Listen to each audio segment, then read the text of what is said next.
Inutusan ng Diyos si Abraham na ihandog si Isaac.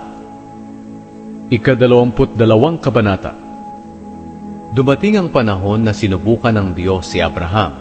Tinawag niya si Abraham at sumagot si Abraham sa kanya. Pagkatapos sinabi niya, "Dalhin mo ang kaisa-isa at pinakamamahal mong anak na si Isaac at pumunta kayo sa lupain ng Moriah. Umakyat kayo sa bundok na ituturo ko sa iyo at ialay mo siya sa akin bilang handog na sinusunog."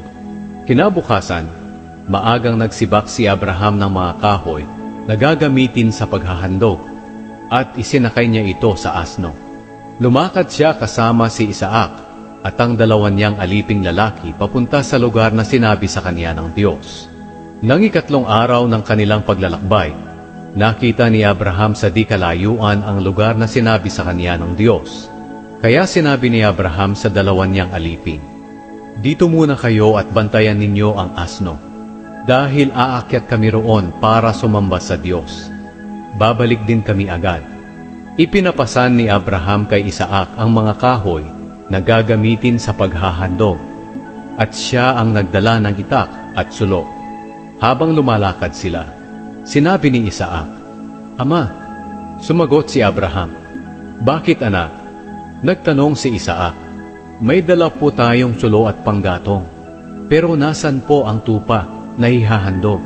Sumagot si Abraham, "Anak, ang Diyos mismo ang magbibigay sa atin ng tupang ihahandog." At nagpatuloy sila sa paglalakad. Nang dumating sila sa lugar na sinabi ng Diyos, gumawa si Abraham ng altar na bato at inihanda niya ang mga kahoy sa ibabaw nito. Pagkatapos, iginapos niya si Isaac at inihiga sa ibabaw ng altar. Kinuha niya ang itak, at nang papatayin na sana niya si Isaac, tinawag siya ng anghel ng Panginoon mula sa langit. "Abraham! Abraham!" Sumagot si Abraham, "Narito po ako." Sinabi ng anghel, "Huwag mong patayin ang anak mo.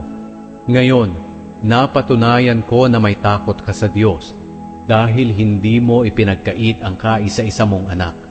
Paglingon ni Abraham, may nakita siyang isang lalaking tupa na ang sungay ay nasabit sa mga sanga ng kahoy at hindi na ito makaalis. Kaya kinuha ito ni Abraham at inihandog bilang handog na sinusunog kapalit ng kanyang anak.